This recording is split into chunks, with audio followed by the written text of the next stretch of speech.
Welcome back ناظرین، programme کے سلسلے کو آگے بڑھائیں گے۔ قادر بندوخیل صاحب، ظاہر سی بات ہے آپ دونوں اتنے سینئر پولیٹیکل لیڈر ہیں، اتنے عرصے سے سیاست کر رہے ہیں، تو قادر صاحب واضح طور پر بتائیے گا، یہ مثال ہم نے آج تک نہیں دیکھی کہ میرا تعلق کسی جماعت سے ہو لیکن میں کسی دوسری جماعت کے لوگوں کو بولنا شروع کر دوں کہ جی آپ نے مذاکرات کرنے ہیں تو آپ ان سے کریں۔ یہ کون سا تاثر جو ہے وہ ملک پہ پیدا کیا گیا ہے؟ نہیں، مطلب مذاکرات میں سمجھ میں نہیں آ رہے ہیں آپ کیا سوال کرنا چاہ رہے ہیں۔ محمود خان اچکزئی صاحب کو واضح طور پر مذاکرات کا جو ہے وہ کہا گیا ہے، علامہ راجہ ناصر عباس صاحب کا نام لیا گیا ہے کہ جی صرف ان کے پاس مذاکرات کا اختیار ہے، جبکہ ان دونوں کا تعلق پاکستان تحریک انصاف سے نہیں ہے۔ پھر اختیار کی بات کہاں سے آ گئی؟ دیکھیے میں ایک چیز بتاؤں، یہ صرف اپنے آپ کو لوگوں کو بیوقوف بنانے کی بات ہے۔ آپ کو یاد ہوگا محمود خان اچکزئی صاحب جب شروع میں اس احتیاط کا TTIP کا جب سربراہ بنا تھا تو اس کے بعد انہوں نے پہلا بیان یہ دیا تھا کہ میں پیپلز پارٹی اور نون لیگ سے بات کروں گا۔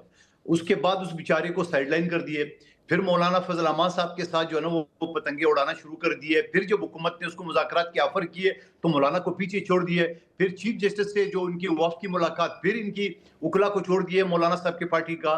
تو میں یہ سمجھ رہا ہوں کہ ان کو یہ ساری چیزیں سمجھ میں نہیں آ رہی ہے کہ وہ کیا کرنا چاہ رہے ہیں۔ میں تو نیال ہاشمی صاحب کی پارٹی سے یہ کہوں گا کہ آپ فوری طور پہ محمود خان اچکزئی صاحب کو اپوزیشن لیڈر ڈکلیئر کر دے، کیونکہ اس نے اگلے دن جا کے نہیں ہونا ہے۔ اور دوسری بات یہ کہ اپوزیشن لیڈر بھی محمود خان اچکزئی صاحب کس طرح، دیکھو PTI گور خان جو اس وقت ناراض ہے، یہ کہنا نا اپوزیشن لیڈرز کو ہونا چاہیے۔ اب آپ مجھے بتاؤ PTI کی جتنے MNA ہیں وہ سارے کے ساتھ ہی آزاد ہے۔ محمود خان اچکزئی صاحب سنگل آدمی ہے، علامہ ناصر عباس صاحب سنگل آدمی ہے اپنی پارٹی کا۔ آپ مجھے بتاؤ ان کو ووٹ کون دیں گے؟ آزاد امیدواران دیں گے۔ آزاد امیدواران کون؟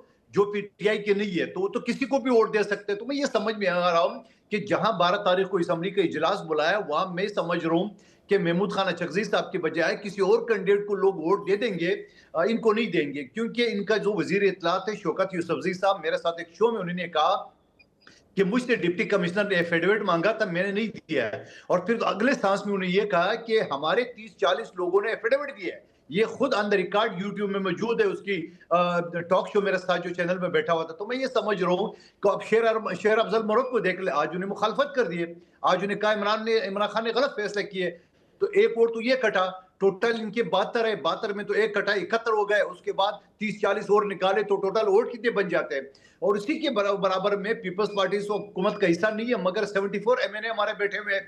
اور دوسری بات یہ کہ اگر یہ سارے لوگ مل کے کسی تھرڈ پرسن کو، مثال دے رہا ہوں میں، اپنی پارٹی کی پالیسی نہیں بتا رہا ہوں، کہ مولانا فضل امان صاحب کو ووٹ دے دیے، پھر کون ہوگا؟ اپوزیشن لیڈر تو پھر مولانا فضل امان صاحب ہوگا۔ تو میں یہ سمجھ رہا ہوں کہ یہ خواہ کی دعوے کر رہے، یہ ایک آزاد امیدواروں کا ایک گروہ ہے، ایک گروپ ہے، چلو گروہ کا لفظ میں نہیں لیتا ہوں۔ تو اب مجھے بتا دو کہ ایسی صورت میں آئین بڑا واضح ہے، اسمبلی کے رولز بڑے واضح ہیں کہ جس پارٹی کی جو اکثریت ہوں گی، جتنے زیادہ سگنیچر کوئی بندہ لے کے آئے وہی اپوزیشن لیڈر ہوگا۔ تو کیا محمود خان اچکزئی صاحب ساری PTI کے 72 سگنیچر لا سکتے ہیں؟ آزادی صحیح۔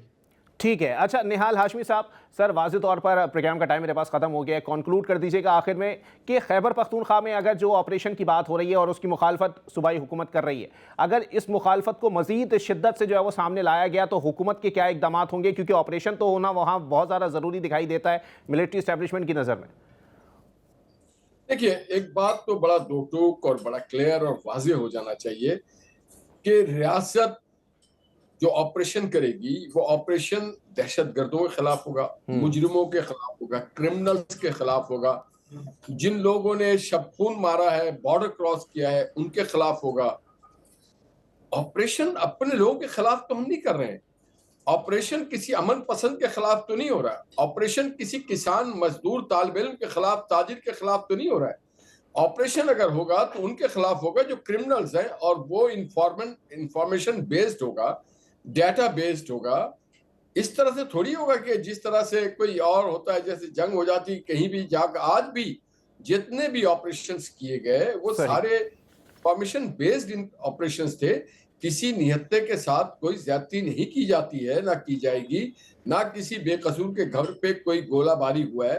یہ تو ان لوگوں کے خلاف ہوگا جو ہائٹ کیے بیٹھے ہیں اپنے آپ کو اور جو ان کے فیسلیٹیٹر ہیں۔